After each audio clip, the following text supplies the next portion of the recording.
how riches come to you. When I say that you do not have to drive sharp bargains, I do not mean that you do not have to drive any bargains at all, or that you are above the necessity for having any dealings with your fellow man.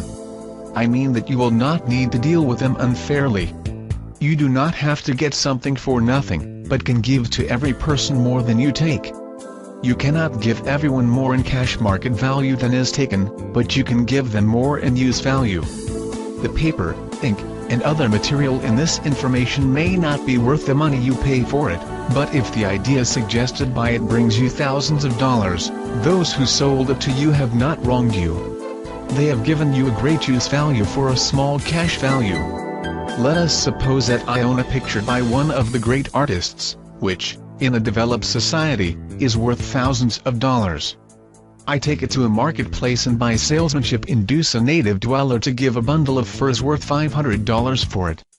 I have really wronged him, for he has no use for the picture, it has no use value to him. It will not add to his life.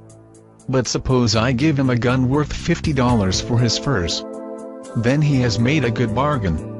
He has use for the gun. It will get him many more furs and much food. It will add to his life in every way. It will make him rich. When you rise from the competitive to the creative plane, you can scan your business transactions very strictly, and if you are selling any person anything which does not add more to his life than the thing he'd give you in exchange, you can afford to stop it. You do not have to beat anybody in business. And if you are in a business, which does beat people, get out of it at once. Give everyone more in use value than you take from him in cash value. Then you are adding to the life of the world by every business transaction. If you have people working for you, you must take from them more in cash value than you paid them in wages, but you can so organize your business that it will be filled with the principle of advancement, and so that each employee who wishes to do so may advance a little every day. You can make your business do for your employees what this information is doing for you. You can so conduct your business that it will be a sort of ladder by which every employee who will take the trouble may climb to riches himself. And given the opportunity, if he will not do so, it is not your fault. And finally, just because you are to cause the creation of your riches from formless substance which permeates all your environment, it does not follow that they are to take shape from the atmosphere and come into being before your eyes. For instance, if you want a sewing machine, I do not mean to tell you that you are to impress the thought of a sewing machine on thinking substance until the machine is formed without hands, in a room where you sit or elsewhere. But if you want a sewing machine, hold the mental image of it with the most positive certainty that it is being made or is on its way to you. After once forming the thought, have the most absolute and unquestioning faith that the sewing machine is coming. Never think of it or speak of it in any other way than as being sure to arrive. Claim it is already yours. It will be brought to you by the power of the Supreme Intelligence, acting upon the minds of men. If you live in Maine, it may be that a person will be brought from Texas or Japan to engage in some transaction that will result in your getting what you want. If so, the whole matter will be as much to that person's advantage as it is to yours. Do not forget for a moment that the thinking substance is through all, in all, communicating with all, and can influence all. The desire of thinking substance for fuller life and better living has caused the creation of all the sewing machines already made, and it can cause the creation of millions more, and will, whenever people set it in motion by desire and faith and by acting in a certain way. You can certainly have a sewing machine in your house, and it is just as certain that you can have any other thing or things which you want and which you will use for the advancement of your own life and the lives of others. You need not hesitate about asking largely. It is your Father's pleasure to give you the kingdom, said Jesus. Original substance wants to live all that is possible in you, and wants you to have all that you can use and will use for the living of the most abundant life. If you fix upon your consciousness the fact that your desire for the possession of riches is one with the desire of the supreme power for more complete expression, your faith becomes invincible. Once I saw a little boy sitting at a piano, vainly trying to bring harmony out of the keys. I saw that he was grieved and provoked by his inability to play real music.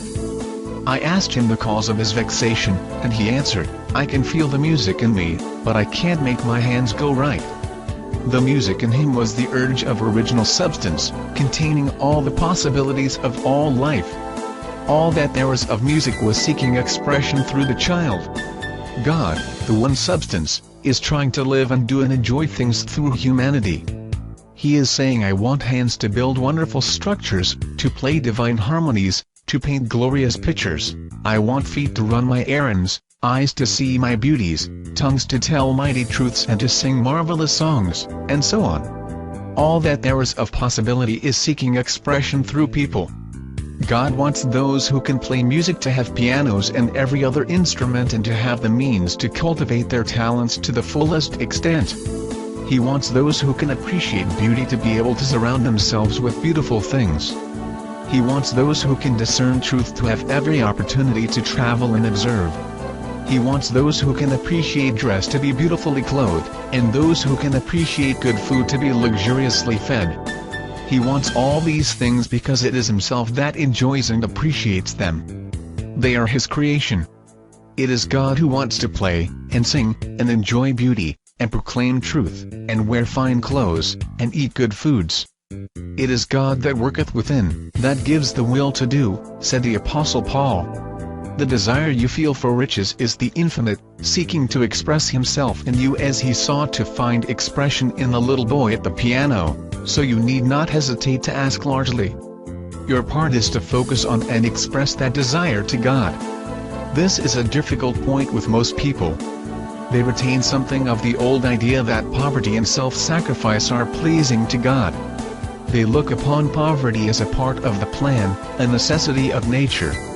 They have the idea that God has finished his work, and made all that he can make, and that the majority of people must stay poor because there is not enough to go around.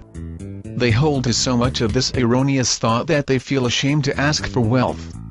They try not to want more than a very modest competence, just enough to make them fairly comfortable.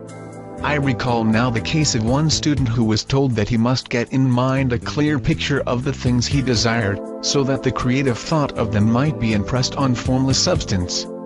He was a very poor man, living in a rented house and having only what he earned from day to day, and he could not grasp the fact that all wealth was his.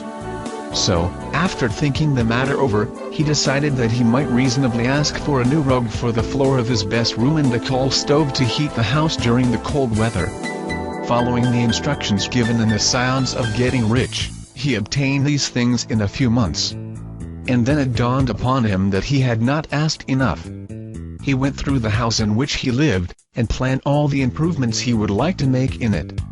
He mentally added a bay window here and a room there until it was complete in his mind as his ideal home, and then he planned its furnishings.